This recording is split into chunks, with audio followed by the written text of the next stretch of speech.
Good afternoon. Welcome to OptionsTender. It's Wednesday, August 12th, 2026. So we're doing this intraday just about 2 p.m. Eastern Standard Time. If you want to get these videos intraday, consider becoming a YouTube supporter.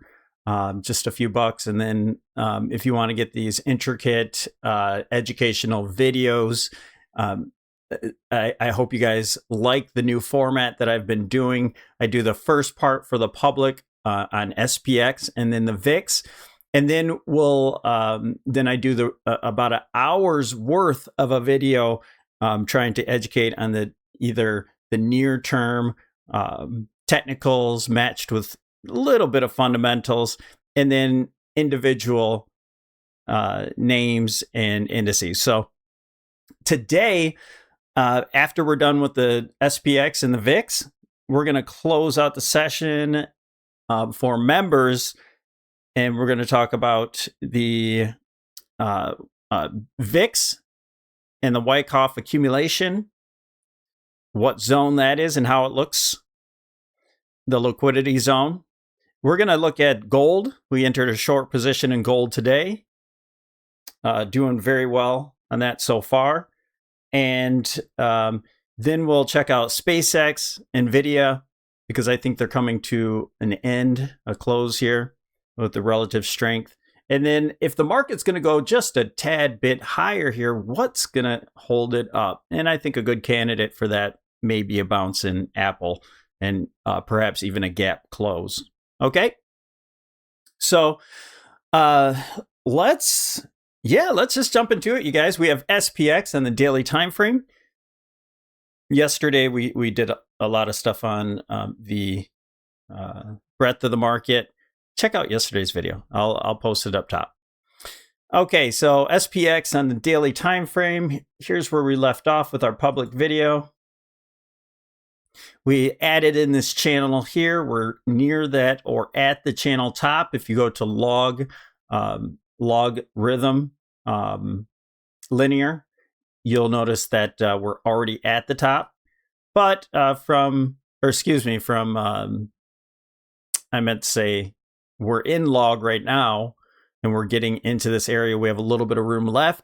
But if you take off log and go to linear, then we're already at the peak right now. So in the near future, we have this range that we popped out of. We compared it to 2021 top and breaking through with all this negative divergence. And we should see a little bit of divergence here in the very near term if we make a new peak here. We don't have to. We do have a lower high.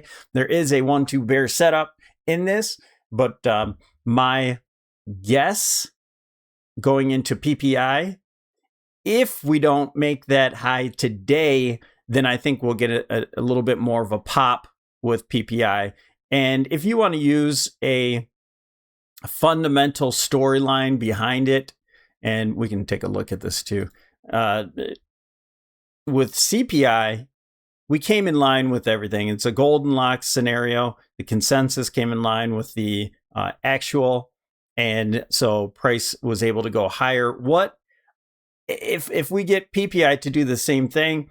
You have your consensus around 0.2%. If it comes in line with that and in line with the year over year 4.9%, for example, and this doesn't have to happen this way, but if we put a storyline on it, we're going up because things are in line.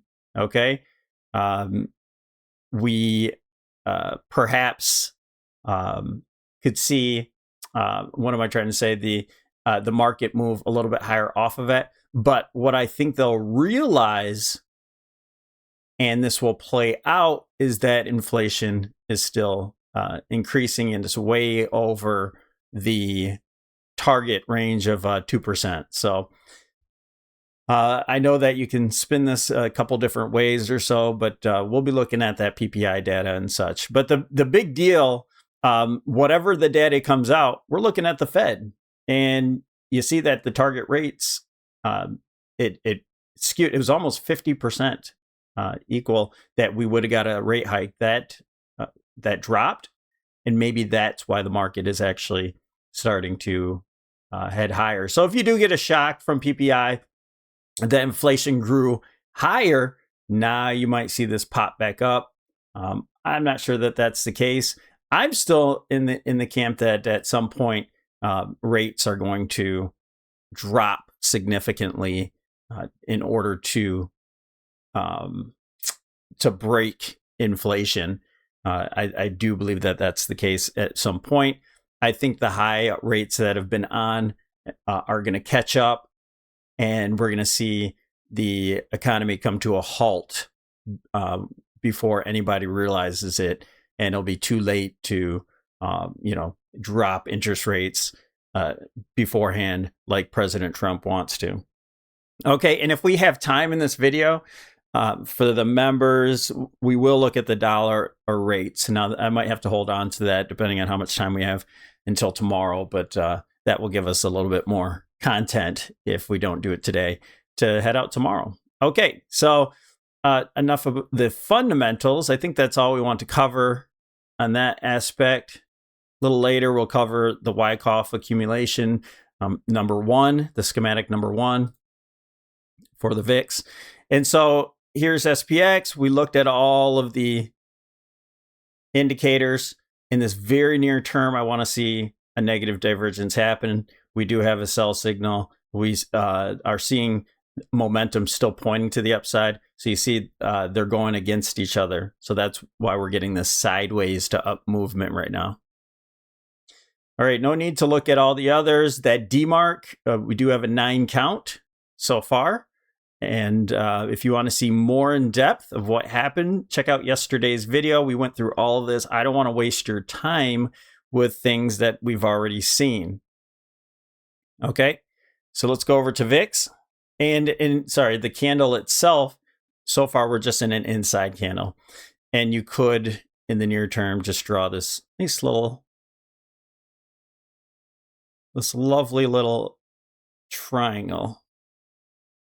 And so we reject it off at the top of that triangle, and we'll see if this triangle breaks out, we get those new highs, and then I think we dump from there. We break down from this triangle, and I think that our top is in. Let's go to VIX.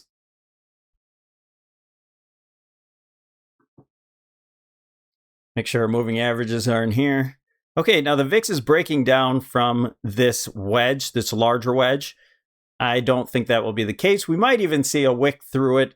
A lot of times you'll see a close of the VIX underneath it and then a gap up over it the next day. So either we should see a wick here today, or we'll get a gap over it tomorrow with the PPI, and that would be a sign. And if the market's going higher, I think this is the point where you start to see VIX rise with SPX to show that we're in a danger zone, that we're about to get our reversal. All right. As for the daily cycle lows, this is past. We might have to make a ghost cycle, and I can probably make one off of these 3 lows here. So I'll work on that on my own time, maybe even these lows as well. See if our cycle changed. And so check out tomorrow's video, because I should have those cycles ready if I find something that that has a rhythm there for all of these lows here. Okay, let's go to SPY. We'll go to the 65-minute where we left off.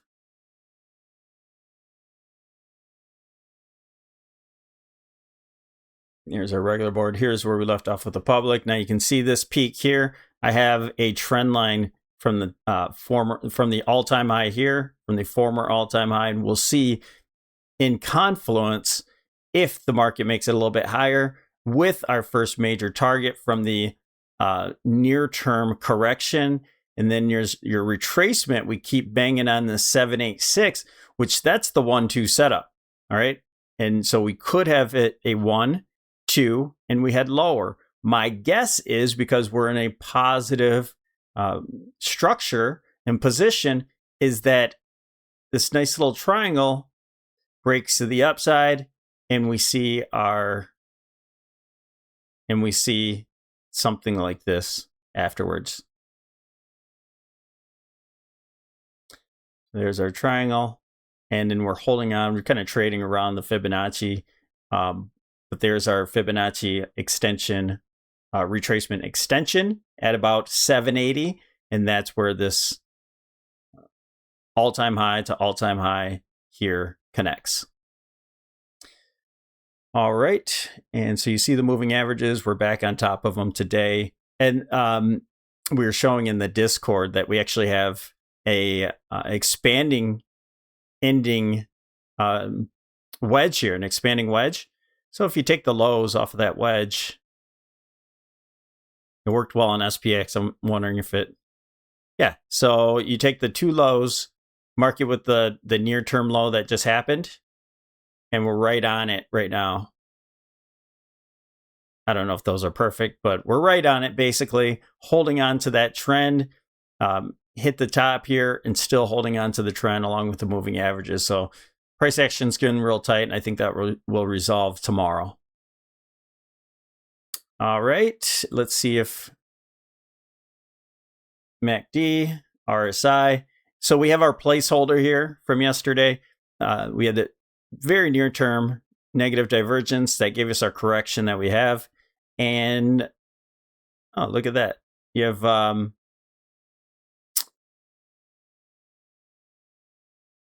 you had a lower low here. That is hidden divergence, you guys. Call that hidden divergence. Did not know this. Did not recognize this earlier.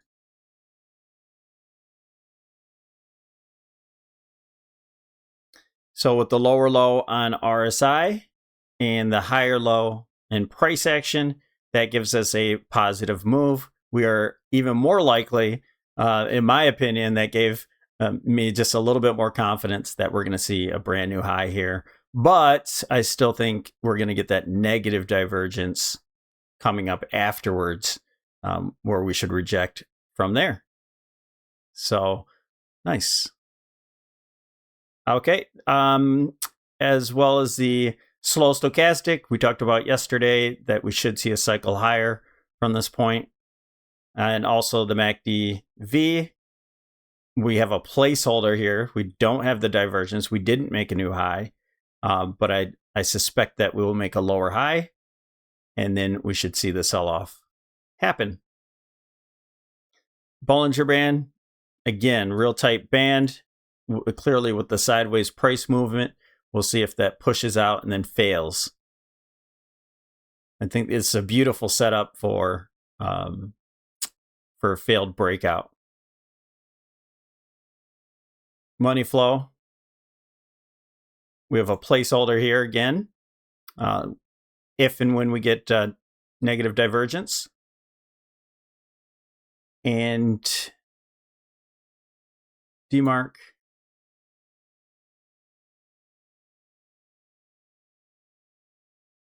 No setup yet. 5 count. L8 oscillator. We have our placeholder here for the negative divergence. So just want to see a lower high come in if price is able to make a higher high. All right. So let's go over to the VIX and see how our projection is holding up here. And there's your 4 points low here, but we're making a wedge and we're going to test the bottom of the wedge. We're starting to fill that out right now. Has a little lower that it could go to, perhaps even all the way down to 4 into the lower 14s. And then if we get a wedge breakout, that will be the first sign right there. And so I can get rid of this arrow. I thought we'd go down, perhaps close the gap. We have an island gap right now. So it went the right direction, but a little further than I had anticipated. But my guess is that if we break back above here, that will be a nice break from that point. As a matter of fact, a fake break because you have the wedge lows here. And so I imagine that this first move could be a nice large move here. Perhaps, let me just put one straight line. I don't know what it will look like, but perhaps to test even the wedge first. And that means we're probably going to get a nice big spill in the market.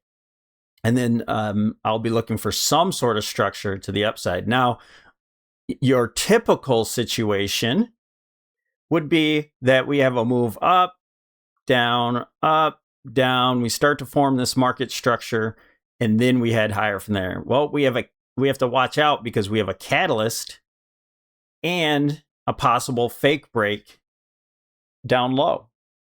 All right, that's something that we'll talk about in just a little bit, about a liquidity break or liquidity grab.